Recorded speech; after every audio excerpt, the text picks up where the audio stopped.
আল্লাহ বলে ওয়া আন্নাকুম গায়রু মুজিজিল্লাহ,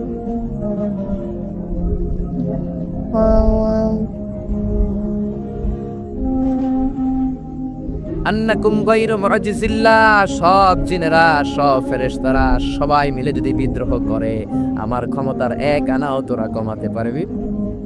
এজন্য আল্লাহ বললেন তাবারাকাল্লাযী বিয়াদিহিল মুলকু ওয়া হুয়া আলা কুল্লি শাইইন কাদির। সুমহান সেই সত্তা যার হাতে ক্ষমতা, ক্ষমতা কার হাতে? আবার দেখবেন অনেক দেশে রাজার বয়স ৮০, অনেক দেশে রাজা আছে, রাজা সুলতান ৮০-৯০, থুরথুরে বুড়া, লাঠি নিয়ে হাতে, কয়ানি আর হাইতার ন, অবসরে যাইও, সেলফ রিটায়ারমেন্টে যাব, অবসরে যাব, স্বেচ্ছায় অবসরে গা। এরকম নজির আছে না নাই? আছে। বয়সের ভারে নজ্জ হয়ে অবসরে চলে যায়। আল্লাহরও তো অনেক বয়স হয়ে গেছে, এবার একটু অবসরে যাওয়া দরকার। আল্লাহ বৃদ্ধ হয়ে গেছে, আল্লাহর কোনো ক্লান্তি লাগে? আমার আল্লাহর ঘুম হয়? আমার আল্লাহর কোনো ভয় আছে? তার কোনো লয় আছে? আল্লাহর কোনো ক্ষয় আছে? আল্লাহ বললেন আমি অক্ষয়, অব্যয়, সদা জাগ্রত, সদা সজাগ। লা তাখুযুহু সিনাতুন ওয়ালা নাওম, আমার ঘুম নাই, তন্দ্রা নাই, ওয়ালা ইয়াউদুহু হিফযুহুমা ওয়া হুয়াল আলিয়্যুল আযীম। মহাবিশ্ব চালাতে যে ক্ষণিকের জন্য আমি আল্লাহর ক্লান্তি অনুভব হয় না, তিনি কে? সে আল্লাহ বললেন তাবারাকাল্লাযী বিয়াদিহিল মুলকু ওয়া হুয়া আলা কুল্লি শাইইন কাদির। সুমহান সেই সত্তা যার হাতে ক্ষমতা, ক্ষমতা কার হাতে? নাকি আপনাদের হাতে, নাকি প্রধানমন্ত্রীর হাতে, নাকি প্রেসিডেন্টের হাতে? প্রেসিডেন্টেরও ক্ষমতা নাই, উনি তো প্রাণ ভিক্ষা দেয়, ওনার তো অনেক ক্ষমতা। হ্যাঁ, আরে ওনারও প্রাণ ভিক্ষা দিতে পারে কে? এজন্য সব ক্ষমতার মালিক কে? আর কোনদিন বলবেন সংসারের লোকেরা যে সকল ক্ষমতার উৎস জনগণ? সকল ক্ষমতার উৎস কে? আমরা বললাম আল্লাহ, বুঝলাম আপনি ক্ষমতার মালিক। আর কিসের মালিক বলেন?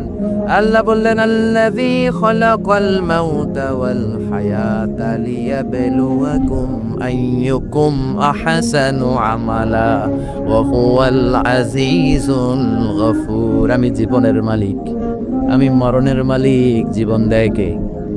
মরণ দেয় কে? প্রাণ ভিক্ষা দেয় কে? নাকি রাষ্ট্রপতি? কইবেন আর এগুলো কইবেন? প্রাণ ভিক্ষা দিতে পারে কে? আবার আল্লাহ বললেন জীবন মরণের মাঝখানে তোমাদেরকে আমি রুহু দিলাম।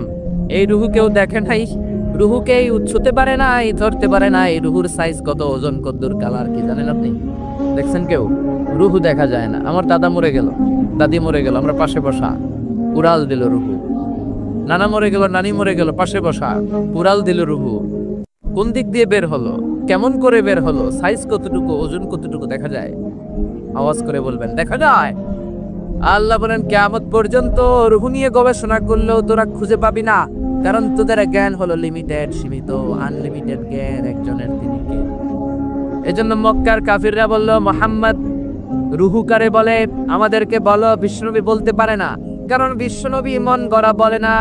আল্লাহ যখন শিখিয়ে দেন, আল্লাহর শেখানো কথাগুলো বিশ্বনবী বলে। জোরে কর ঠিক কিনা? বিশ্বনবী আকাশের দিকে তাকিয়ে আছে, সাইয়েদনা জিবরাইল কোরআনের আয়াত নিয়ে এসে বললেন ও নবী আপনি বলে দেন রূহু মিন আমরি রাব্বি ওয়া মা উতিতুম মিনাল ইলমি ইল্লা কালিলা। পড়েন আল্লাহু আকবার। রূহু হলো আল্লাহর আদেশ। জোরে বলেন কার আদেশ? এই রূহু ঢুকে কার আদেশে, বের হয় কার আদেশে? এই রূহু কেমন আমরা কি দেখতে পারবো নাকি? বানাতে পারবো নাকি? আমরা সুফিয়া বানাতে পারবো, আমরা রোবট বানাতে পারবো, কিন্তু রুহু বানাতে পারবো? সুফিয়া পাস আর নাই। আহা, আবার সৌদি আরব নাকি সিটিজেনশিপ দিছে, যে সব বাইরে থেকে কন্ট্রোল করে। কি হাস্যকর বিষয়! আরে আমাদের বুয়েটের ছাত্ররা এর চেয়ে ভালো রোবট বানাতে পারে। জোরে বলো ঠিক কিনা? পুরো জাতির জন্য লজ্জা, চুয়েটের জন্য লজ্জা, রুয়েটে যারা পড়ো তোমাদের জন্য লজ্জা, বুয়েটের জন্য লজ্জা। বিদেশ থেকে রোবট আনার দরকার। আবার নতুন নিয়ম করছে ঢাকার অভিজাত এলাকায় রেস্টুরেন্ট গুলাতে ওয়েটার হবে রোবট। রোবট এসে খাবার দিবে, রোবট এসে পানি দিবে। আমগো দেশে মনে হয় মানুষের অভাব। কপাল পোড়া। যুবকদের এমনি চাকরি নাই, এমনি চাকরি নাই, বেকারত্বের অভিশাপে আমরা মরছি। ওইখানে ঢুকাইছে রোবট, ঠিক না? আবার রোবট বানিয়েছে ভালো, জরুরি কাজ করবা, কিন্তু চেহারা দিয়েছো কেন? কিয়ামতের দিন রোবট যারা বানিয়েছে, বিশেষ করে নাক দিয়েছে, মেয়েদের মতো ঠোঁট দিয়েছে, পার্লারিং করেছে, তাদেরকে কিয়ামতের দিন আসামির কাঠগড়ায় দাঁড় করাবে কি? যারা এটার পৃষ্ঠপোষকতা করেছে, আল্লাহর দরবারে মহা খাজা আছে না নাই? এজন্য খবরদার, এটা আরেক ধরনের শিরক। এখান থেকে কিছুদিন পরে শুরু হবে মূর্তি চিল্লা, এখন দিকিরা। এজন্য আল্লাহ বললেন খবরদার, রূহের মালিক আমি। হাজার হাজার প্লেন বানাতে পারে, রোবট বানাতে পারে, সোফিয়া বানাতে পারে, কিন্তু রূহ বানাতে পারে নাকি? বলেন। দৃশ্য নাই বললেন কুলির রূহ মিন আমরি রাব্বি, রূহ বলো আল্লাহর পক্ষ থেকে আদেশ, আল্লাহর আদেশে আসে, আল্লাহর আদেশে চলে যায়। কেউ এটা বের করতে পারবে? আমেরিকার এক বিজ্ঞানী কয়, আই হারুন, আমি পারবো। কিন্তু বছরের পর বছর গবেষণা করে রূহ পায় না, রূহ খুঁজে পায় না। রূহকে আসলে পাওয়া যাবে? জোরে বলেন। আল্লাহ তো বলেই দিয়েছে তোমাদের জ্ঞান লিমিটেড, ওমা উতীতুম মিনাল ইলমি ইল্লা কালিলা। রূহের মালিক আমি, খুঁজে পাবা না। সে কয় আমি পামু, রূহ আমি তৈরা ছাড়ুম, রূহ আমি আবিষ্কার করে ছাড়বো, নোবেল প্রাইজ আমি পাবো, নোবেল লরেট। কিন্তু গবেষণা করে মরা মানুষের পাশে বইসা থাকে সারা রাত, হঠাৎ মরা মানুষ মইরা বেসকি দেয়, কিন্তু রূহ খুঁজে পায় না। সুবহানাল্লাহ পড়েন।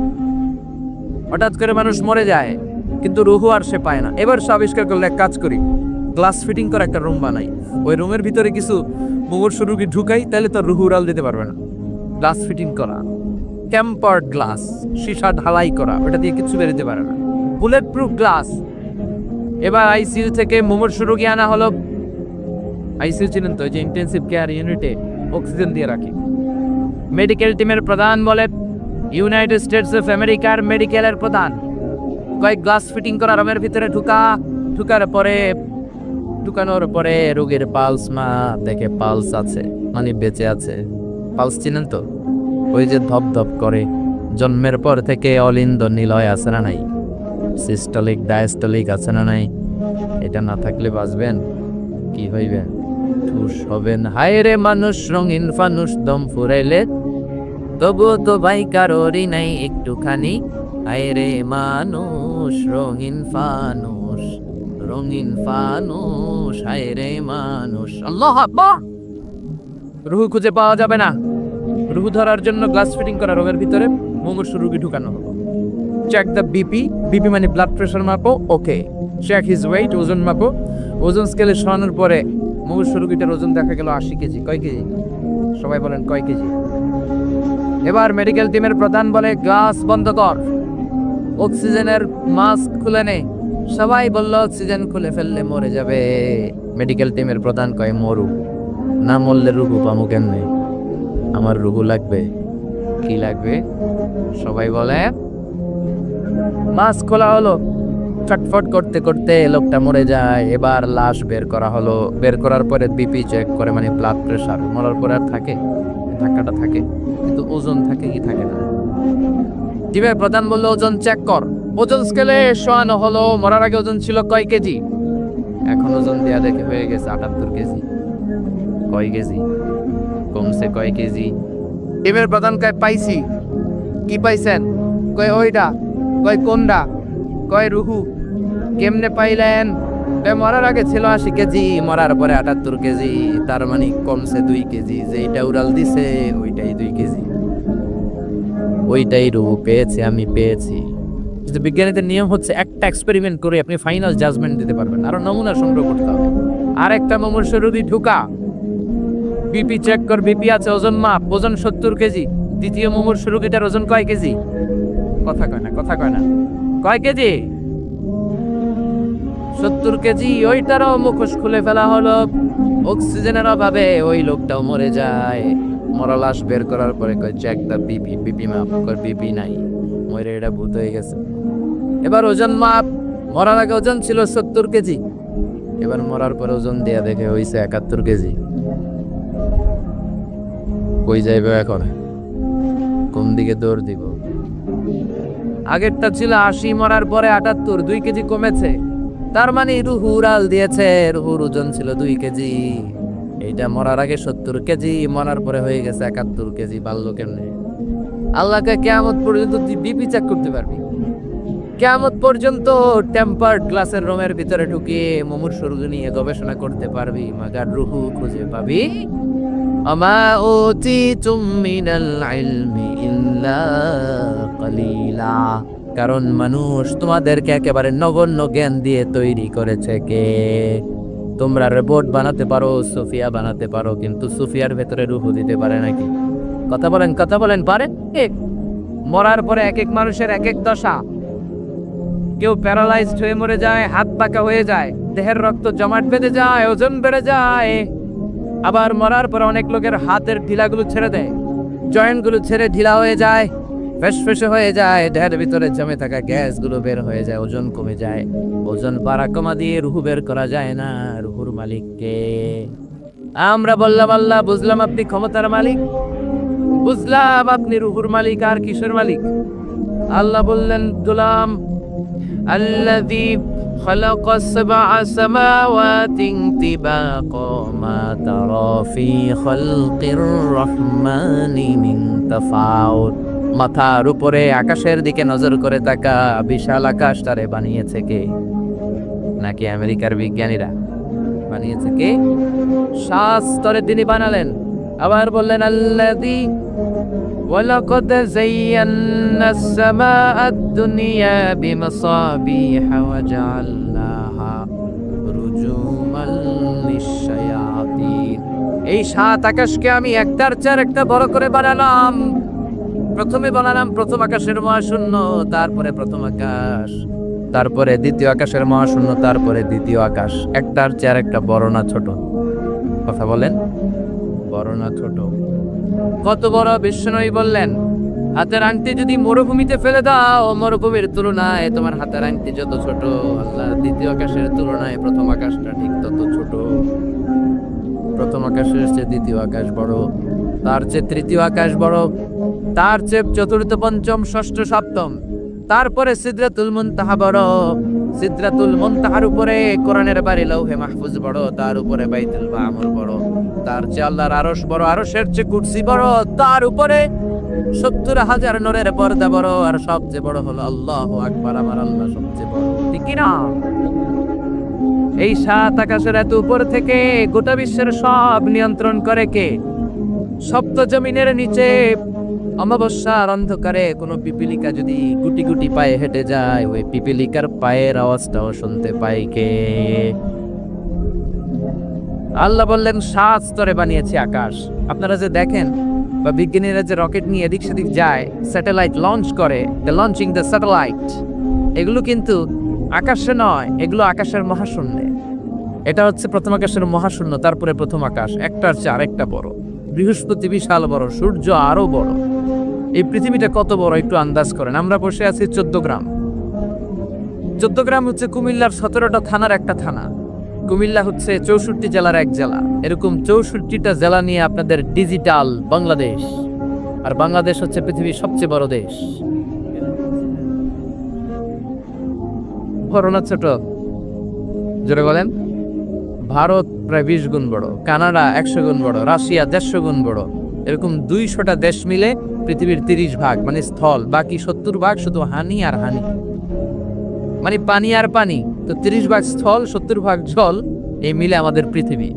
সৌরজগৎ নিয়ে যারা কিছু পড়াশোনা করেন দেখবেন বৃহস্পতি নামে একটা গ্রহ আছে, অনেক বড়, পৃথিবীর চেয়ে বিশাল বড়। তারপর যে সূর্যের আলো পান, এটা নাকি পৃথিবীর চেয়ে 13 লক্ষ গুণ বড়। সুবহানাল্লাহ। বাড়িতে যে চিল্লায় পড়েন না সুবহানাল্লাহ। এই 13 লক্ষটা পৃথিবী সূর্যের মধ্যে রাখার জায়গা আছে না নাই? সূর্যই কি বড় তারা? না। ব্যাটেলজিউস নামে এক তারা আছে, যে সূর্য পৃথিবীর চেয়ে 13 লক্ষ গুণ বড়। ওই ব্যাটেলজিউস তারা ওই সূর্যের চেয়ে 33 কোটি গুণ বড়। এরপরে আছে আলফা সেন্ট্রাই এ, আলফা সেন্ট্রাই বি, গুগলে সার্চ দিয়ে দেখবেন। এটা ক্যারিনা, ব্যাটেলজিউস, এরকম বিশাল বিশাল দাঁতের বেলা, তারার মেলা। আমরা যে দেখি ছোট্ট এরকম বালুর মতো মনে হয়, আসলে কি এত ছোট? আকাশ দিয়ে যে 500 জন লোক নিয়ে প্লেন উড়ে যায়, মনে হয় যেতটুকু আমি খাপটি মেরে ধরবো, আসলে কি ধরতে পারবে? বিশাল বড়। চিল্লা এখন ঠিক কিনা? আল্লাহ বললেন, এক একটার চেয়ে এক একটা বড় বানিয়েছি। আপনাদেরকে আন্দাজ করার জন্য আমি আপনাদেরকে এখন নিয়ে যাব পৃথিবীর থেকে সবচেয়ে কাছের যে তারা, ওই তারাটাতে আমরা শীতকালীন পিকনিক করবো এখন। কারা কারা আমার সাথে যাবেন? হাত তোলেন। সবাই যাবেন? ওরে আল্লাহ, এখানকার লোক অনেক সাহসী। 14 গ্রামের লোকজন সাহস বেশি। আলহামদুলিল্লাহ করবেন না? তো পৃথিবী থেকে সবচেয়ে কাছের তারার নাম হচ্ছে প্রক্সিমা সেন্টারি। এই তারাতে আমরা শীতকালীন পিকনিক বনভোজন করব। যারা হাত তুলছেন তারাই যেতে পারবেন, বাকিদের নেওয়া হবে না। এখন হাত তোলা লাভ নেই, আগে হাত তোলা হয়ে গেছে। তো আমরা যে যাব, কি দিয়ে যাব? প্লেন দিয়ে দেবেন না? প্লেন দিয়ে যাওয়া যাবে না, কারণ যে মাধ্যাকর্ষণ শক্তি আছে এই বলয়টা ভাঙতে প্লেন দিয়ে ভাঙা যায় না, রকেট লাগে, তাও দ্রুতগামী রকেট। নীল আর্মস্ট্রং যে রকেটটা দিয়ে চাঁদে নেমেছে, নাম হচ্ছে অ্যাপোলো 11।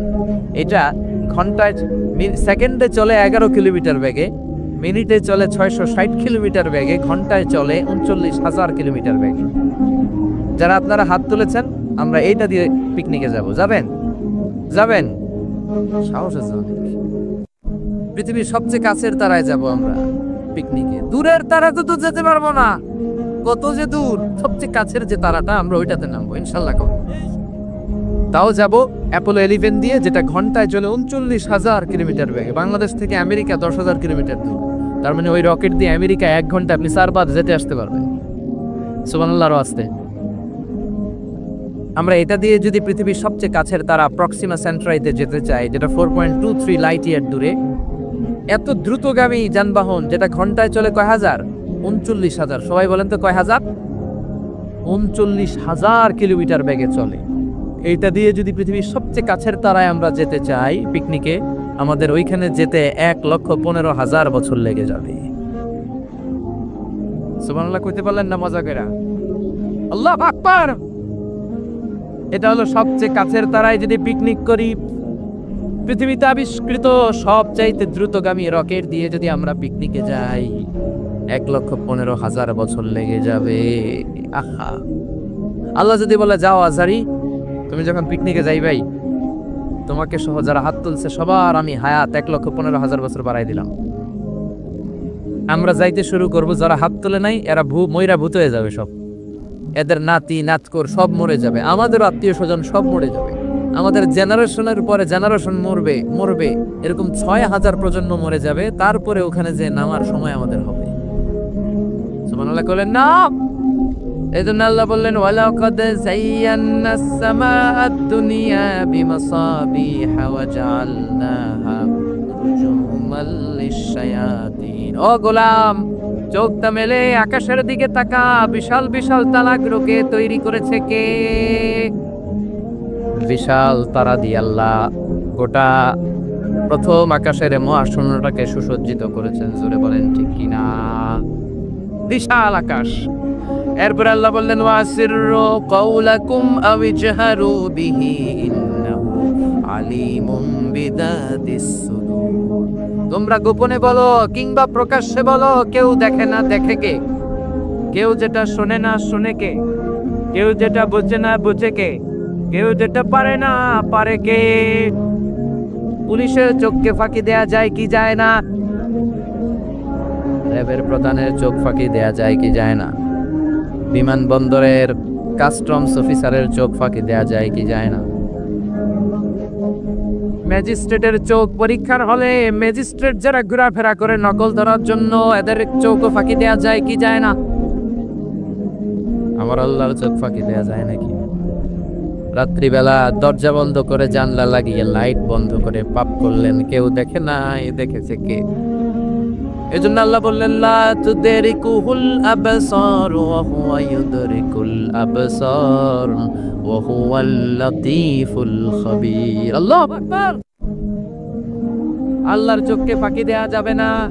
সে আল্লাহ বললেন, গোলাম, ওয়াল্লাযী জাআলা লাকুমুল আরদা যালুলান ফামশু ফি মানাকিবিহা ওয়া কুলু মির রিজকি ওয়া ইলাইহিন নুশুর। তিনি হলেন এমন আল্লাহ যিনি তোমাদের জন্য জমিনটাকে সমান বানিয়েছেন। সুবহানাল্লাহ। জমিন কি সমতল নাকি উঁচা নিচা? কথা বলেন। এই যে প্যান্ডেলটা যদি উঁচা নিচা হইতো, এখানে উঁচু এখানে নিচু, উঁচু নিচু বসতে পারতেন? উল্টায় পড়তেন, একজন আরেকজনের উপর চিত হয়ে পড়তেন, ঠিক কিনা? বিমান থেকে যদি আপনি তাকান দেখবেন পৃথিবীতে কেমন করে আল্লাহ ফ্ল্যাট বানিয়েছেন, আপনি বাংলাদেশের এক এয়ারপোর্ট থেকে যদি আরেক এয়ারপোর্টে যান, কক্সবাজার যদি যান, রাজশাহীতে যান, দেখবেন সবুজ কার্পেটিং করা। মনে হয় যেন বিমান থেকে সবুজ কার্পেট দিয়ে আল্লাহ বাংলাদেশটাকে বানিয়েছে। সুবহানাল্লাহ। কিন্তু সবুজ কার্পেট দেখে খুশি হওয়ার কারণ নাই, এই কার্পেটের ভেতরে আযাব আর গজব আছে না নাই? যে কোনো সময় ভূমিকম্প হতে পারে, যে কোনো সময় বন্যা হতে পারে, যে কোনো সময় শিলাবৃষ্টি হতে পারে। কি পারে না? শিলাবৃষ্টি চিনেন? চিনেন না?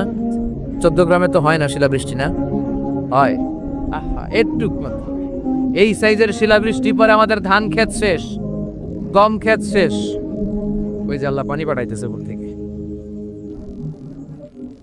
শিলাবৃষ্টি যখন পরে গম ক্ষেত শেষ, আমাদের বাছুরগুলো যদি রাস্তায় থাকে, বাছুরের মাথার মধ্যে পড়লে, গায়ের উপর পড়লে বাছুরও শেষ। ধরে কোন ঠিক কিনা?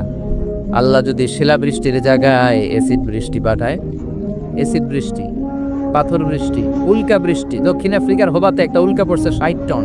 এরকম কয়েক হাজার উল্কা যদি বাংলাদেশে পড়ে, যখন পড়া আরম্ভ করবে, আমরা সময় দাঁড়ায় বলবো আমরা ক্ষমতার মালিক। বলবেন ক্ষমতার মালিক কে? আল্লাহ বললেন, চমৎকার সবুজ কার্পেটিং দেখে ভেবো না তোমরা বেঁচে যাবা। সবুজ কার্পেটিং এর ভেতরে আযাব আর গজব আছে না নাই? যে পরিমাণে আমরা গাঞ্জা টানি, ইয়াবা খাই, যৌতুক খাই, ঘুষ খাই, সুদ খাই, যেই পরিমাণে আলেম ওলামাদের সাথে বেয়াদবি করি, যেই পরিমাণে বিশ্বনবীর সুন্নাহ নিয়ে আমরা উল্টাপাল্টা করি, যেই পরিমাণে ওজনে কম দেই, খাদ্যে ভেজাল দেই, মাছে ফরমালিন দেই, মা বাবার সাথে বেয়াদবি করি, নাফরমানি করি, গাদ্দারি করি, যে কোনো সময় শিলাবৃষ্টি দিয়ে দেশটারে শেষ করতে পারে কে? ভূমিকম্প দিয়ে উল্টায় দিতে পারে কে? শুধুমাত্র বিশ্বনবীর দোয়ার বরকতে বেঁচে আছি। নবী বলেছেন, আল্লাহ আগের উম্মতদেরকে যেমনি একসাথে আযাব দিয়ে শেষ করেছেন, আমার এই উম্মতে মুহাম্মদীকে একবারে আযাব দিয়ে মেরে দিয়েন না। এজন্য আল্লাহ একবারে মারে না, কিন্তু মাঝে মাঝে কিছু থ্রেট আছে না নাই? ধমক আছে না নাই? বন্যা আছে না নাই?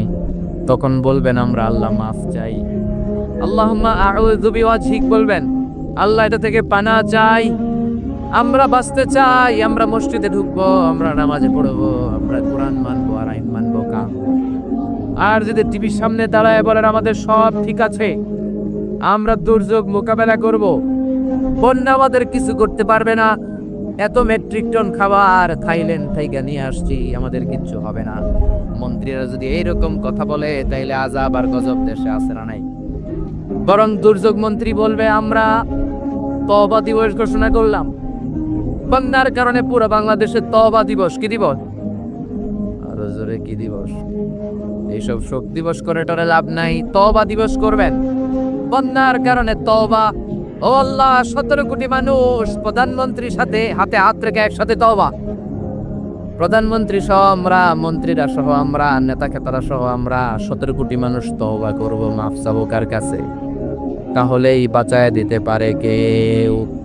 এরপর আল্লাহ বললেন, আওয়ালাম ইয়ারাউ ইলাত তাইরি ফাওকাহুম সাফাতিন ওয়া ইয়াকবিজ মা ইউমসিকুহুন্না ইল্লার রহমান ইন্নাহু বিকুল্লি শাইইন বাসীর। ওরা কি পাখির দিকে তাকায় না? নাস্তিকরা কেমন করে নাস্তিক হয়? পাখির দিকে তাকালে ওদের মস্তিষ্ক খুলে দিবে কে? দেখবেন কত চমৎকার করে পাখিগুলো আকাশে উড়ে বেড়ায়, কি চমৎকার করে হাঁসের বাচ্চাগুলো পানির মধ্যে নেমে লাফালাফি করে আর সাঁতার কাটে। ছোট্ট হাঁসের বাচ্চাটারে শিখাইলো কে? তারপরে ছোট্ট বাছুর দেখবেন জন্মের পরে দাঁড়াতে শিখানোর পরে মায়ের ওলানের মধ্যে ছোট্ট বাছুরটা ডু মারে কি মারে না? ওরে কে শিখাইলো যে এখানে ডু মারলে তোর রিজিক বেরোবে, তোর খাবার এখান দিয়ে বেরোবে? তিনি কে? সে আল্লাহ বললেন, নাস্তিকগুলো কি পাখির দিকে তাকায় না? পাখির দিকে তাকালে তো মানুষ অবাক হয়ে যাবে। পাখিগুলো কেমন করে ডানা মেলে রাখে, আবার ডানা চাপটায়, আবার জমিনে নেমে আসে। পাখির কথা কোরআনে আছে না নাই? আব্রাহার হস্তি বাহিনীকে পাখি দিয়ে মক্কার ওয়াদি মুহাসসারে নাস্তানাবুদ করেছে কে? আবার কাবা ভাঙতে এলে পাঠাও আবাবিল, দাও খোদা দাও আমায় আবার উমর দরজ দিল। সুবহানাল্লাহ পড়ে আল্লাহ বললেন, ওয়া আরসালা আলাইহিম তায়রান আবাবিল,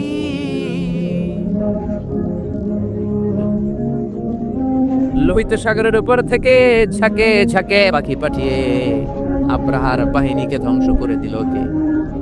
ওই আল্লাহ। আজও আসছে না নাই? এই ক্ষমতা আগের চেয়ে কমে আসছে, আগের চেয়ে একটু দুর্বল হয়ে গেছে। আল্লাহ বললেন আমি সাইজ করে দিলাম আব্রাহার বাহিনীকে। আবার সুলাইমান নবীকে স্পেশাল একটা পাখি দিলাম। সুলাইমান নবীর সিংহাসন উড়ে, পাখিটা উড়ে। সুবহানাল্লাহ। কি নাম ওই পাখির? কি নাম? মাশাআল্লাহ, এই দেশের মানুষদের ইসলামের সাধারণ জ্ঞান অনেক বেশি। ওয়াজ মাহফিল যে কত বড় ইউনিভার্সিটি আপনি কল্পনাও করতে পারবেন না। পৃথিবীর কোনো দেশে এগুলা নাই। এ তাফসির মাহফিল কোথাও নাই, পৃথিবীর কোথাও নাই। আমি তো অনেকগুলো দেশ ঘোরার সুযোগ হয়েছে, নাই। আর যেগুলো ঘুরি নাই, অনেক বন্ধু বান্ধব আছে, তাদের কাছ থেকে শুনি, কোথাও নাই। ওখানে কনফারেন্স হয়, QA session, questioning answering session হয়, আলোচক দাঁড়ায়, প্রশ্ন করে, উত্তর হয়, শেষ। কিন্তু শীতের মাঠে এরকম তাফসিরুল কোরআন পৃথিবীর কোথাও হয় না। শীতের মাঠে মুফাসসিরে কোরআনের হাতে হাত রেখে কালিমা পড়ে মুসলমান হয়, এরকম বিশ্বে কোথাও হয় না। জোরে কোন ঠিক কিনা? এই জন্য তাফসির মাহফিলগুলোকে আমাদেরকে ক্লাসের মতো মনে করতে হবে। এখান থেকে যে ইনফরমেশন, মেসেজগুলো নিয়ে যাব, সারা বছর আমল করার দরকার আছে না নাই? আল্লাহ হুদহুদ পাখি দিলেন। এই পাখির চোখের পাওয়ার ছিল, জুমিং পাওয়ার ছিল বেশি। এই পাখির কাজ ছিল উপরে দাঁড়িয়ে জমিনের কত ফিট নিচে মিষ্টি পানি পাওয়া যায় সুলাইমান নবীকে রিপোর্ট করে দিতেন। তাকাতেন, নজর করে রিপোর্ট। যেরকম সুবহানাল্লাহ। আবার জান্নাতে যারা ঢুকবে তাদেরকে পাখির ভুনাগোশত খাওয়াবে কে? ওয়ালাহামি তাইরিম মিম্মা ইয়াশতাহুন। যারা জান্নাতে ঢুকবে ফেরেশতারা, হুর গিলমানরা ট্রের মধ্যে পাখির গোশত নিয়ে দাঁড়িয়ে থাকবে। কোন সুবহানাল্লাহ। এরকম অসংখ্য পাখির কথা বলে আল্লাহ নাস্তিকদের চিন্তা শক্তিকে নাড়া দিতে চায়। আল্লাহ বলতে চায় পাখির দিকে তাকাও, পাখি কি সুন্দর করে উড়ে বেড়ায়। পাখির দিকে নজর করলেই পাখির রব আল্লাহরে খুঁজে পাবে। চিল্লা এখন ঠিকই না? এজন্য আল্লাহ বললেন আওয়ালাম ইয়ারাউ ইলাত তাইর, পাখির দিকে কি ওরা তাকায় না? পাখি নিয়ে গবেষণা করে মানুষ প্লেন বানিয়েছে। পাখিকে আরবিতে বলে তয়ের। সংসার মাদ্রাসার যারা টিচার আছেন বলেন পাখির আরবি কি? তয়। তাই না? বিমানের আরবি কি? তয়ের। তাইয়ার, মাতামনি এয়ারপোর্ট, তাইয়ার, তয়ের, সেম থিং। তার মানে পাখি আরবিও যা, বিমান আরবিও তা। সুবহানাল্লাহ পড়েন।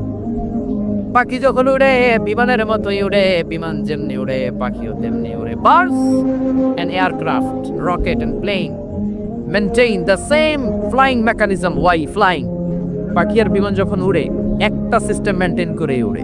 এজন্য পাখি নিয়ে রিসার্চ করে বিমানের আবিষ্কার হয়েছে। কিন্তু আমরা করতে পারি নাই।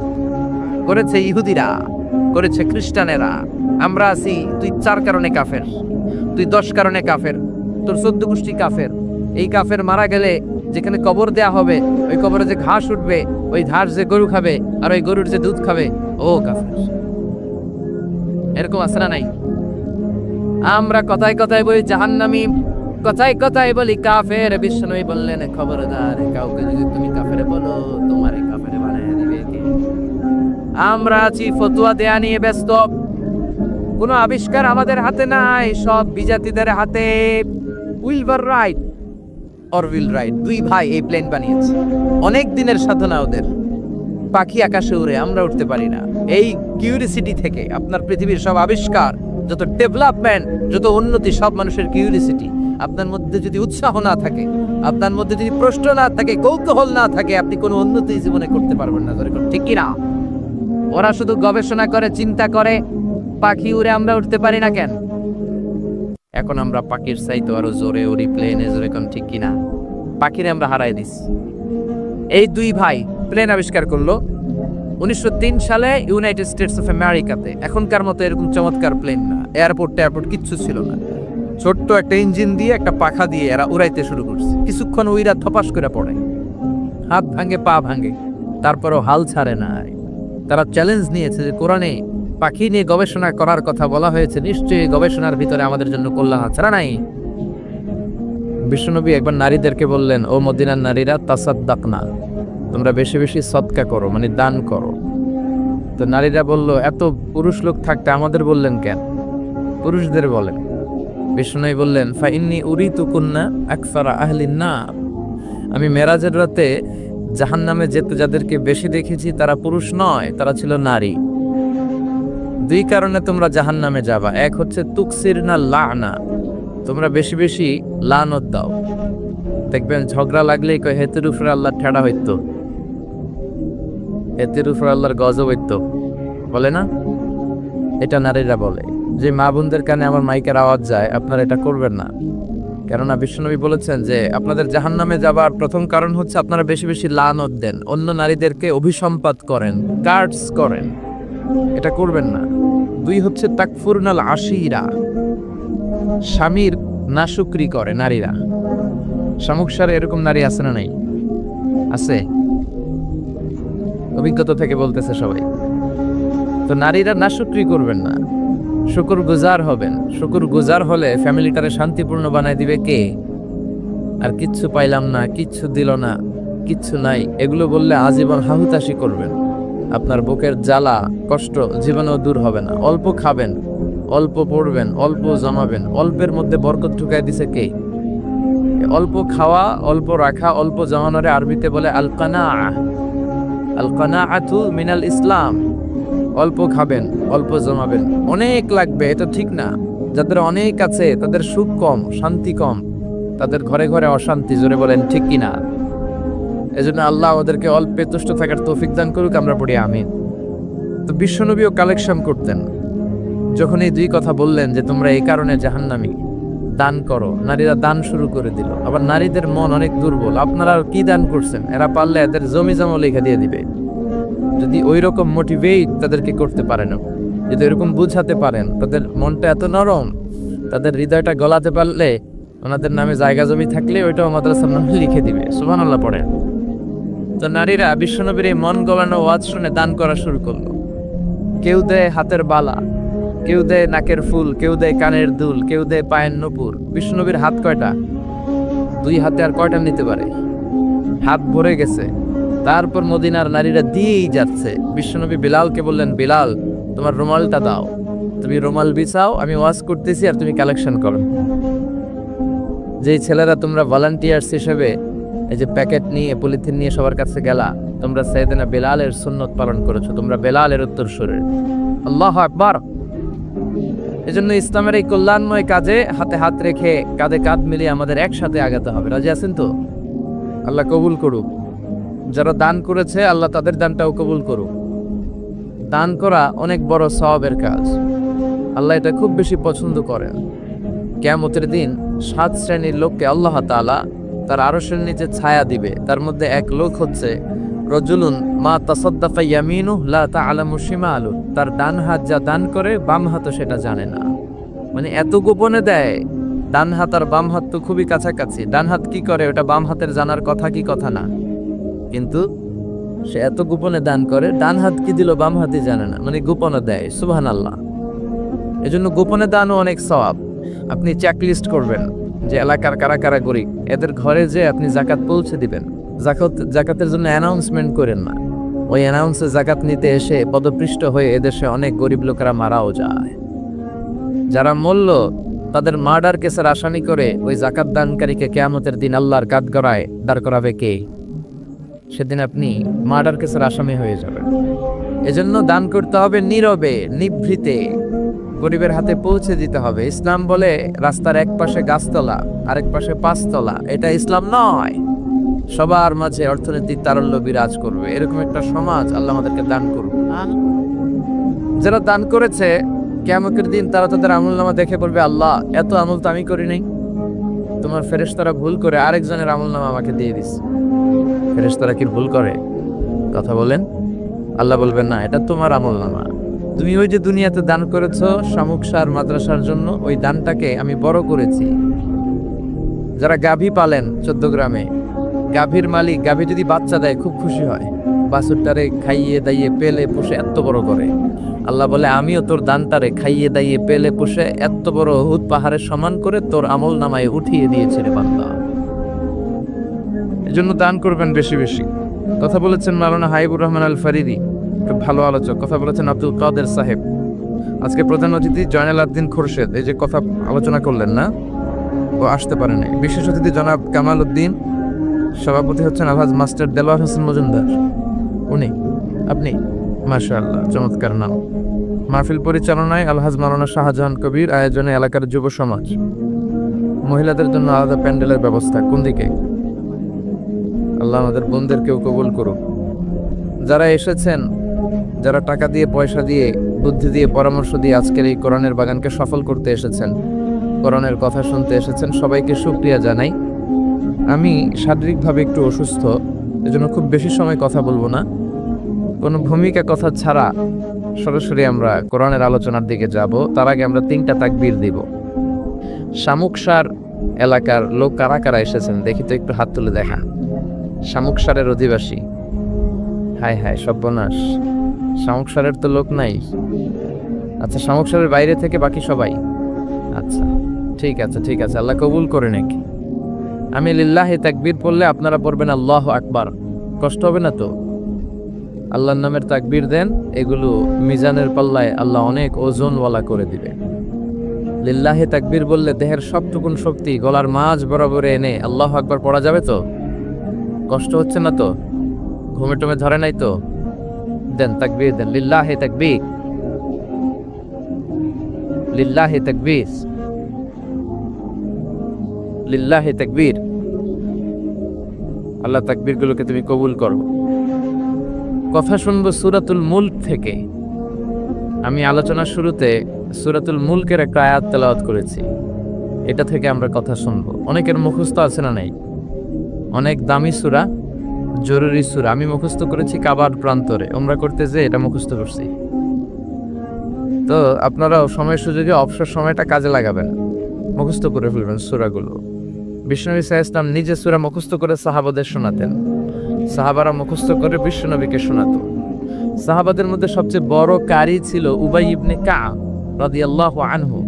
এজন্য বিশ্বনবী বলতেন, ইন্নাল্লাহা আমারানি আন আকরা আলাইকা ইয়া উবাই। ও উবাই, আল্লাহ আমাকে আদেশ করেছেন যাতে আমি তোমার কাছে যে কোরআন শোনাই। উবাই বললেন, আসাম্মানি ইয়া রাসূলুল্লাহ, সত্যি সত্যি কি আল্লাহ আমার নামটা ধরে বলেছেন? আল্লাহ কি আমার নাম ধরে বলেছেন যে আপনি এসে আমার কাছে কোরআন শোনাবেন? বিশ্বনবী বললেন, বালা তাবান, আল্লাহ তোমার নাম বলেছে উবাই। উবাই চিৎকার দিয়ে কেঁদে দিলেন।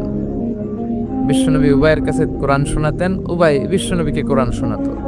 এই কোরআন পড়া শোনানো, এই ট্র্যাডিশনটা আমরা ভুলতে বসেছি। ফজরের পরে দিনটা শুরু হবে কোরআন দিয়ে। কি দিয়ে? আরো জোরে বলেন, কি দিয়ে? কোরআন দিয়ে আমরা শুরু করব। বাবা ছেলেকে কোরআন শোনাবে, ছেলে বাবাকে কোরআন শোনাবে, মা মেয়েকে কোরআন শোনাবে, মেয়ে মাকে কোরআন শোনাবে, শাশুড়ি বৌমাকে শোনাবে, বৌমা শাশুড়িকে শোনাবে। ঘরটাকে জান্নাতি বানিয়ে দিবে কে? শান্তি বলতে আপনি কি বুঝেন? What is the definition of piece? শান্তির সংজ্ঞা কি? শান্তির সংজ্ঞা হচ্ছে আপনি যখন মসজিদে যাবেন ছেলেটাও যাবে, এটাই শান্তি। আপনি আবার ঘরে আসলে দেখবেন বিবিও নামাজ পড়ে, মেয়েটাও মায়ের পাশে দাঁড়িয়ে দাঁড়িয়ে নামাজের অভিনয় করে। সুবহানাল্লাহ কইবেন না? আমার ছোট্ট মেয়ে এখনো নামাজের কিছু বুঝে না, কিন্তু ওই যে হেজাব তেজাব পরে আমাদেরকে নামাজ অ্যাক্টিং করে দেখায়, এটাই শান্তি। চিল্লায় বলেন ঠিক কিনা? এজন্য আল্লাহ তাআলা আমাদের ফ্যামিলির সব সদস্যগুলোরে নামাজি বানাক, মা বোনদেরকে পর্দাওয়ালি বানাক। তো সূরাতুল মুলক অনেক দামি সূরা, এটা মুখস্থ করবেন। এই মুখস্থ করার ট্র্যাডিশন আমাদেরকে চালু করতে হবে। সূরাতুল মুলকের ব্যাপারে অনেক ফজিলতপূর্ণ কথা বিশ্বনবী বলেছেন। বিশ্বনবী বলেছেন, ইন্না হাদিহি সূরা মানিআতুন মিন আযাবিল কবর। নিশ্চয়ই এই সূরাটা মানুষকে কবরের আযাব থেকে বাঁচায়। সুবহানাল্লাহ বাড়িতে যাই বলেন, চিল্লায় পড়েন আল্লাহু আকবার। বিশ্বনবী বললেন, ইন্না ফিল কুরআনি লা সূরা, কোরআনের মধ্যে একটা সূরা আছে মানিআতুন মিন আযাবিল কবর। এই সূরা যে তেলাওয়াত করবে তাকে কবরের আযাব থেকে বাঁচাবে কে? কবরে যাওয়া লাগবে কি লাগবে না? কাঁধে লাগবে না, হাত তুলে। তারপরে হাত তুলে এরকম আছে না নাই? যাওয়া লাগবে। দাদা চলে গেল, বাবা চলে গেল, আমাকেও চলে যেতে হবে। আমার ছোট্ট ছোট্ট ছেলে মেয়েগুলো চলে যাবে। আমার বিবির পেটে ছোট্ট সন্তান দুনিয়াতে আসে নাই, ওইটা দুনিয়ায় আসবে। তারপরে যতদিন হায়াত পাওয়ারা পাবে তারপরে যাবে। ঠিক কিরা? একদিন মাটির ভেতরে হবে ঘরে মন আমার, কেন বাঁধো দালান ঘরে মন আমার, কেন বাঁধো দালান ঘর, ঠিক কিনা? চলে যেতে হবে, থাকতে আসি নাই, সবাইকে যেতে হবে।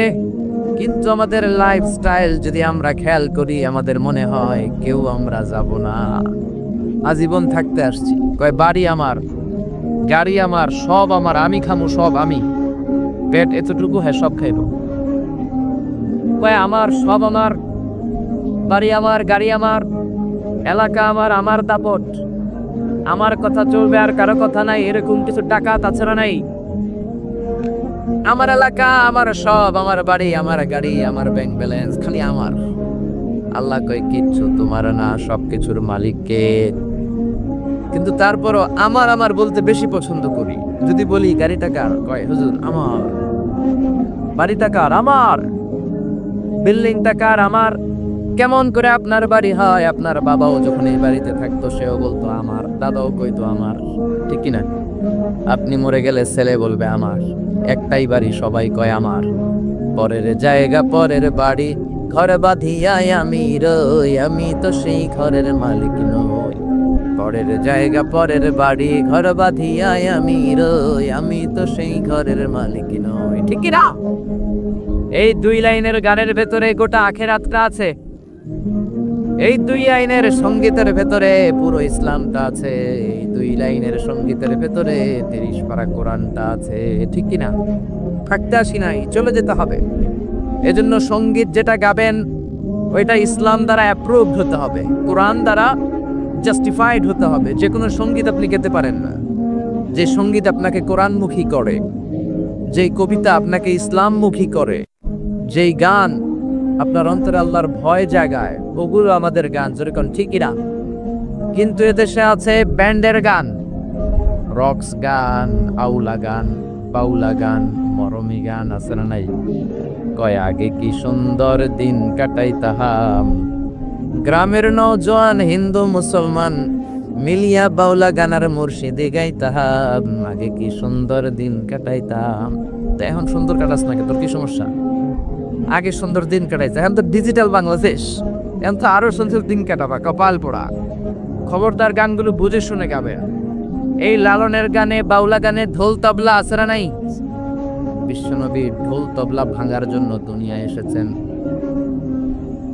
বিশ্বনবী বলেছেন বরিস্তুয়ান উকাসিরাল মাজামির, ঢোল তবলা বাঁশি হারমোনিয়াম ভেঙে চুরমার করার জন্য বিশ্বনবীরে পাঠাইছে কে? এই জন্য যতগুলো গান ঢোল তবলা দিয়ে হয় মুসলমান ওগুলো শুনতে পারে। আবার যে গানে হিন্দুয়ানি ঘ্রাণ থাকে, শিরকের ঘ্রাণ থাকে, ইসলাম বিরোধী শক্তির ঘ্রাণ থাকে, সেই যেন মুসলমানরা গেতে পারে।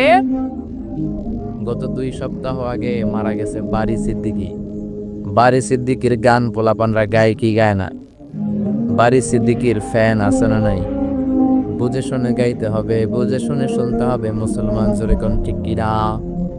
এই লালন গান, বাউলা গান, বারি সিদ্দিকীর গান, এই গানের একটা কথা ভালো, 10টা খারাপ, ঠিক কিনা?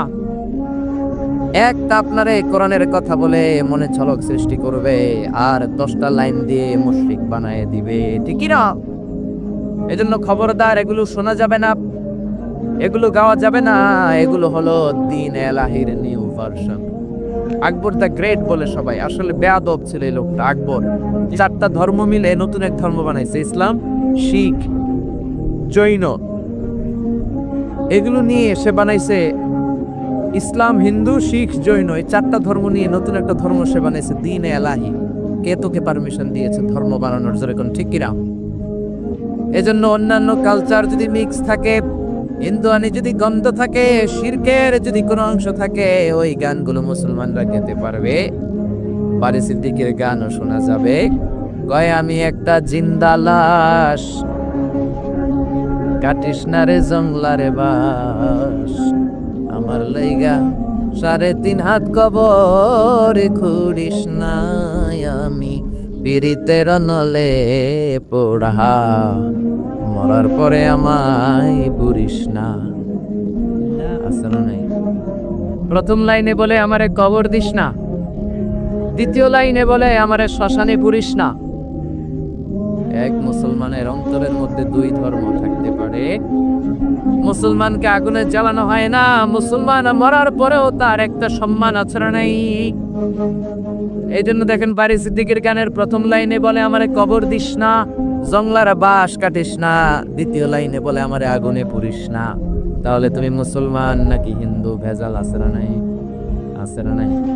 এজন্য গান শুনলে শুনবেন নজরুলের লেখা ইসলামী গান, কবি ফররুক আহমদের গান, জাগ্রত কবি মুহিব খানের গান, কবি আল মাহমুদের গান।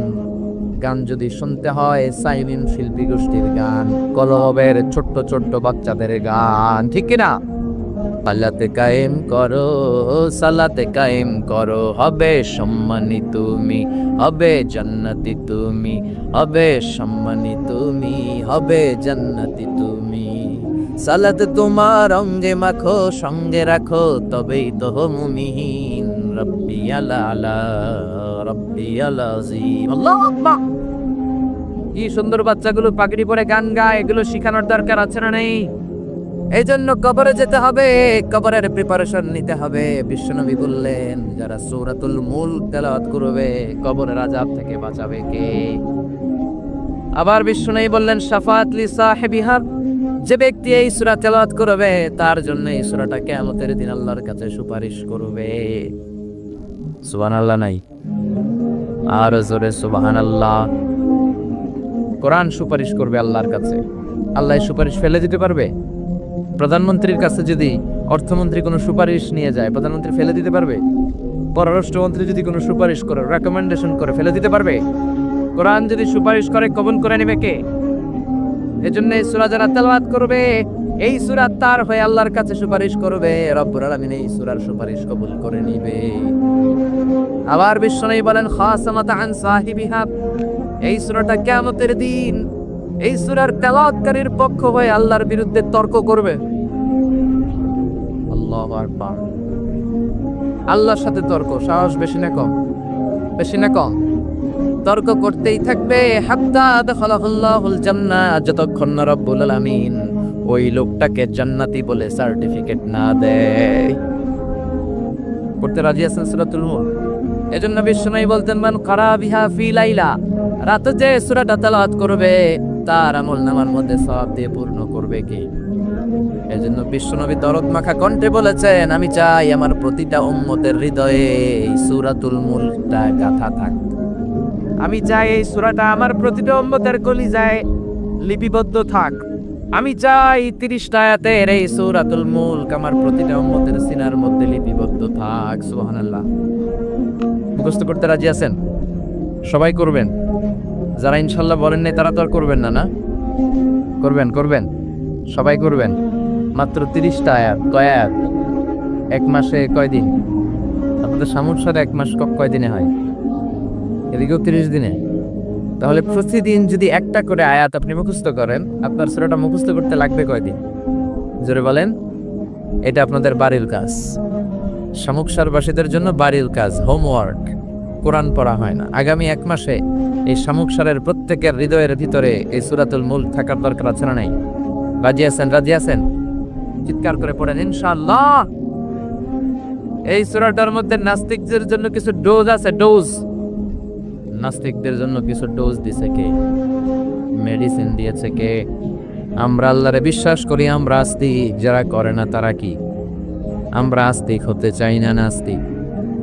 নাস্তিকরা বলে আমরা স্রষ্টা মানি না, কারণ স্রষ্টা দেখি না। কিন্তু ওরা বাতাসও দেখে না, কিন্তু বাতাস মানে কি মানে না।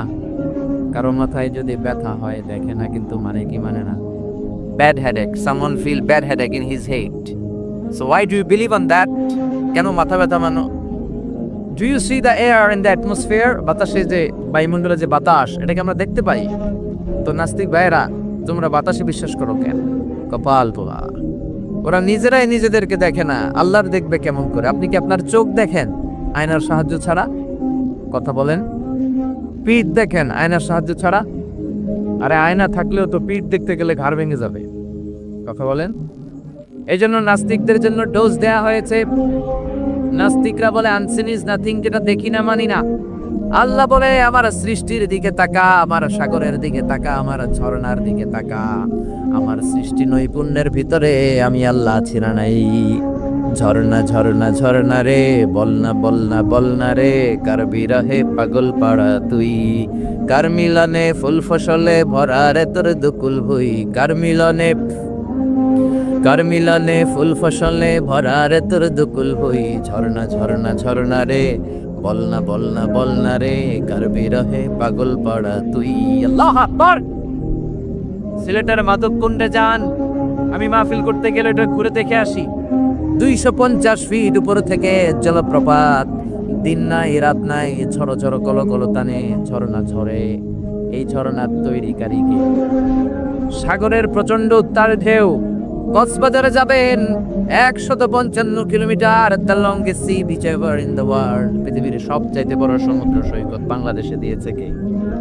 আলহামদুলিল্লাহ করবেন না? আমরা যদি আমাদের ট্যুরিজম সেক্টরকে একটু স্ট্রং করতে পারতাম, আমাদের সিকিউরিটি যদি ভালো থাকতো, আমাদের নৈতিকতা যদি ভালো থাকতো, গোটা বিশ্বে র্যাঙ্কিং এ ট্যুরিজমে 1 নম্বরে চলে যেত আমার বাংলাদেশ। যেরকম ঠিক কিনা? কিন্তু নেতা খাতারা কিচ্ছু করে না, দেশকে আগাতে চায় না, আগায় নেয় নিজের পেট শুধু আগায়। দরজা খোলার জন্য ধাক্কা দেয়া লাগে না, পেটের ধাক্কায় দরজা খুলনা যায়। সবাই আবার এক পাল্লায় মাইবেন না। আপনাদের রেলমন্ত্রী অনেক ভালো মানুষ, এই যে এখনো তো মাহফিল করতে দিচ্ছে উনি, অনেক জায়গায় আমাদের মাহফিল বন্ধ করে, উনি তো অনুমতি দিয়েছে, ঠিক কি না? ঠিক। এই জন্য যারা কোরআনের পক্ষে তাদের জন্য আমাদের দোয়া আছে না নাই? আর যারা বিপক্ষে তাদের জন্য বাঁশ আছে না নাই? কি দিবেন? আমাদের তো কিছু নেই দেয়ার, কি দিব? বাঁশ দিয়ে দেবে, দুটো কেটে কেটে হাতে দিয়ে দিব, ঠিক কিনা? এজন্য কবরে আমাদেরকে যেতে হবে, স্রষ্টায় আমাদেরকে বিশ্বাস করতে হবে। যারা আল্লাহরে বিশ্বাস করে না তারা হলো নাস্তিক। জোরে বলেন ঠিক কিনা? এই ট্যুরিজম যদি আমরা আগায় নিতে পারতাম, আমাদের রাজস্ব আয়ের লায়ন পার্ট, সিংহভাগ আমাদের পর্যটন শিল্প থেকেই আসতো। চিল্লা এখন ঠিক কিনা? এজন্য আল্লাহ বলে সাগরের দিকে তাকা, কক্সবাজারের দিকে তাকা, বঙ্গোপসাগরের দিকে তাকা। সাগরের দিকে তাকালে বুঝতে পারবি সাগরের একজন মালিক আছে না নাই। কুফা নগরীতে এক নাস্তিক ছিল, উল্লুক্কা পাঠা। কয় আমি মানি না, কাউরে মানি না, আমি স্রষ্টা মানি না। কেন মানো না? কয় দেখি না, মানি না। কুফার লোকেরা বললো আমাদের একজন ইমাম আছে, নাম নু'মান। কি নাম? নু'মান ইবনে সাবিত। উনি যদি তোমার সাথে তর্ক করে, উনি তোমারে মানায় দিতে পারবে। সুবহানাল্লাহ। সে কয় পৃথিবীর কেউ আমারে বুঝাতে পারবে না, আমি মানি না। ঠিক আছে, তর্ক হবে। ডেট দেওয়া হলো জুমার নামাজের পরে। নাস্তিক আসবে আল্লাহর বিপক্ষে, সাইয়েদনা ইমাম আবু হানিফা আসবে আল্লাহর পক্ষে। তর্ক হবে জুমার নামাজের পর। এরকম হাজার হাজার মানুষ। নাস্তিক এসেছে, আসে নাই ইমাম আবু হানিফা, 2 ঘন্টা লেট করে আসছে। নাস্তিক তো রেগে মেগে আগুন। কিরে, এই লোকের যার সময়ের জ্ঞান নাই তার সাথে কিসের তর্ক? জানমিয়া, সময়ের কোনো জ্ঞান নাই, আমি তর্কে বসবো না। সাইয়েদনা ইমাম আবু হানিফা বললেন আমার ওজোর আপত্তি আছে। আমি যখন ঘর থেকে বের হই, আমার বাড়ির সামনে আছে বিশাল নদী পার হয়ে আসতে হয়। আজকে নদীর সামনে এসে দেখি কোনো নৌকা নাই, গাছ নাই, লোক নাই, মানুষ নাই, কিচ্ছু নাই, শুধু প্রান্তর। নৌকা নদীর সামনে যে দেখি নদীর একেবারে এক পাশে বিশাল একটা বড় ধরনের গাছ। হঠাৎ দেখলাম গাছটা এমনি 2 ভাগ হয়ে গেল। হঠাৎ দেখি এমনি গাছের ভেতর থেকে কাঠ বেরোলো, তক্তা বেরোলো। হঠাৎ দেখলাম এমনি তক্তা 2টা জোড়া লেগে নৌকা হয়ে গেল। মাঝি নাই, লগি নাই, বৈঠা নাই, মাঝি ছাড়া নৌকার মধ্যে বসলাম। মাঝি ছাড়া নৌকা আমাকে নদীর এপার থেকে টান দিয়ে ওপার নিয়ে গেল। এই প্রসিডিউরটা হতে আমার 2 ঘন্টা সময় লাগছে। 2 ঘন্টা লাগছে, এই জন্য দেরি হয়েছে। নাস্তিক কয় তোদের ইমাম ডাইল খাইছে। কি খেয়ে আসতে জিজ্ঞেস কর, মাথা ঠিক নাই। এমনি গাছ কাটে নাকি? এমনি তক্তা জোড়া লাগে নাকি? করাত ছাড়া গাছ কাটা যায় নাকি? মিস্ত্রি ছাড়া নৌকা হয় নাকি? মাঝি ছাড়া নৌকা চলে নাকি? এমনি কিচ্ছু হয় নাকি? ইমাম আবু হানিফা বললেন এই তো আপনি লাইনে আসছেন, এমনি কিচ্ছু হয় না। তাহলে আকাশ কেমন করে এমনি হলো? বিশাল সাহারা মরুভূমি কেমন করে এমনি এমনি হলো, বিশাল তুর পাহাড় কেমন করে এমনি এমনি হলো, বায়ুমণ্ডল, নবমণ্ডল, ভূমণ্ডল, মহাবিশ্বয়ে বসুন্ধরা কেমন করে এমনি এমনি হলো। সুবহানাল্লাহ। নাস্তিক ভেজালে ঝামেলার মধ্যে পড়ে গেছে। হায় হায়, এইরকম করে তো ভেবে দেখি নাই। আসলেই তো তার চিন্তার জগতে আন্দোলন শুরু হয়েছে। তার ঘুমন্ত বিবেককে তিনি জাগিয়ে দিয়েছেন। ইমাম আবু হানিফার কথা শুনে নাস্তিকের মধ্যে কোনো কথা নাই, মনে মনে কয় আসলেই তো আমি একটা উল্লুকা পাঠা। সাইয়েদনা ইমাম আবু হানিফাকে বললেন, আমাকে মাফ করে দেন, কোনোদিন এমন করে ভাবি নাই। আসলেই তো এমনি এমনি আকাশ হয় না, এমনি এমনি বাতাস হয় না, এগুলোর একজন স্রষ্টা থাকার দরকার আছে না? নাই। নাস্তিক বলে, ও নোমান ইবনে সাবিত, আর দেরি করার দরকার নাই, আমাকে আপনি পড়িয়ে দেন লা ইলাহা ইল্লাল্লাহু মুহাম্মাদুর রাসূলুল্লাহ সাল্লাল্লাহু। কালিমা পড়ে মুসলমান হয়েছে। এজন্য আজাদিলহুম বিল্লাতি হিয়া আহসান। আপনি হিকমতের সাথে, প্রজ্ঞার সাথে, বুদ্ধিমত্তার সাথে, ইন্টেলেকচুয়াল পাওয়ার খাটিয়ে নাস্তিকদের সাথে তর্ক করবেন, তাহলে ওদেরকেও হেদায়েতের রাস্তায় তুলে দিতে পারে কে? এই নাস্তিকদের জন্য কিছু ডোজ, কিছু মেডিসিন আল্লাহ সূরাতুল মুলকে দিয়েছে। যদি শেষ পর্যন্ত এরকম নীরব হয়ে আপনারা বসে থাকেন, আমরা একসাথে শুনবো। পড়েন ইনশাআল্লাহ, আরো জোরে ইনশাআল্লাহ। সূরাতুল মুলক মাক্কি সূরা, আয়াত মাত্র 30টা, 29তম পারার প্রথম সূরা, রুকু আছে 2টা। কয়টা? মুলক মানে হচ্ছে ক্ষমতা, মুলক মানে পাওয়ার, মুলক মানে কিংডম, মুলক মানে অথরিটি, মুলক মানে সভরেইনটি। আল্লাহ শুরু করলেন, তাবারাকাল্লাযী বিয়াদিহিল মুলকু ওয়া হুয়া আলা কুল্লি শাইইন কাদির। সুমহান সেই সত্তা যার হাতে ক্ষমতা, আর ওয়া হুয়া আলা কুল্লি শাইইন কাদির, তিনি সব কিছু করতে পারেন। তিনি কি? খেয়াল করে বুঝবেন। আল্লাহ বললেন বিয়াদিহিল মুলকু, তাবারাকাল্লাযী, সুমহান সেই আল্লাহ, বিয়াদিহিল মুলকু, তার হাতে ক্ষমতা। ক্ষমতা কার হাতে? জোরে কোন, কার হাতে? নাকি আপনাদের হাতে? আপনারা তো কোন সব ক্ষমতার মালিক। আমি খাইয়া ফেলাম, সব খাইয়া ফেলে, সব ক্ষমতার মালিক আমি, আমার দাপট। আল্লাহ কয় তোর কোনো দাপট নাই, দাপট কা? বিয়াদিহিল মুলকু, ক্ষমতার মালিক তিনি, আমাদের কোনো ক্ষমতা নাই। ক্ষমতার মালিক হলেন আমাদের আল্লাহ, ঠিক কিনা? কিসের আবার আমাদের ক্ষমতা? আমরা তো দুর্বল। ওয়া খুলিকাল ইনসানু দাঈফা, আমাদেরকে দুর্বল করে বানালো কে? ছোট্টবেলায় ছিলাম দুর্বল, নিজের পেশাব নিজে খেয়েছি, নিজের পায়খানা নিজে খেয়েছি। আবার 80 বছর যদি হায়াত পায়, হেও নিজের পায়খানা নিজে খায়, নিজের পেশাব নিজে খায়, ঠিক কিনা? শুধু দুর্বল না, দুর্বলের ঘরের দুর্বল, যেরকম, ঠিক কিনা? কেমন করে আপনার হাতে ক্ষমতা? আপনার যদি পেটের মধ্যে ব্যথা হয়, আপনার যদি ডায়রিয়া হয়, বিছানায় পড়ে গড়াগড়ি খান কি খান না? সিল্লাসিল্লি করেন কি করেন না? আই মরি যাই, মারে মাফ করে দে, আসরা নাই? 5 বার ডায়রিয়া হয়েছে, 5 বার টয়লেটে গিয়েছে, আর চেহারার দিকে তাকানো যায় না। এতদিন কইতো আমার এলাকা, এখন কয় আমারে মাফ করে দে। মাফ চান কি জন্য? আপনার যখন ডায়রিয়া হবে আপনি বলবেন সব ক্ষমতার মালিক আমি। কপাল পোড়া চিল্লা এখন, ঠিক কিনা? কোনো ক্ষমতা নাই। অসুস্থ হলে, দুর্ঘটনায় পড়লে, বিপদে যখন আমরা পড়ি, তখন বোঝা যায় আমাদের কত ক্ষমতা, ঠিক কিনা? এখন যদি একটা ভূমিকম্প হয়, একজনরে খুঁজে পাওয়া যাবে না, সব দৌড় বাঁচার জন্য, ঠিক কিনা? নেপালে আমাদের কিছু সেলিব্রিটিরা, নায়ক নায়িকারা শুটিং এর জন্য গিয়েছে নেপালে। গত বছর নেপালের কাঠমান্ডুতে বিশাল একটা ভূমিকম্প হয়েছে না? এরা যে হোটেলে উঠছে, পরের দিন পাহাড়ের উপরে শুটিং। পাহাড়ে 10টার দিকে যখন উঠলো, উইঠা শুটিং শুরু করছে। দুনিয়া কে মজা লেলো, দুনিয়া তোমারই হ্যাঁ। আল্লাহকে মজা জনমের মতো লয়ে আলো, আমি খেলা দেখাইতেছি। আল্লাহ পুরো কাঠমান্ডুটাকে, শহরটাকে নাড়াই দিলেন। পাহাড়ি শহর তো। নায়িকারা বলতেছে হঠাৎ আমরাও নাচতেছি, পাহাড়ও নাচতেছে। এরপরে আমরা নাচ থামাইলাম, দেখি পাহাড় থামায় না, পাহাড় নাচতেছে। এবার আমরা শুয়ে পড়লাম, জমিনের মধ্যে বসে পড়লাম, পাহাড় দুলতে শুরু করেছে। বুঝতে পারলাম ভূমিকম্প। মাত্র 2 কিলোমিটার দূরে আমাদের রেখে আসা হোটেলে আমাদের জিনিসপত্র, লাগেজ, কাপড় চোপড়। হোটেলের দিকে তাকায় দেখি 1 সেকেন্ডের ব্যবধানে পুরো হোটেলটা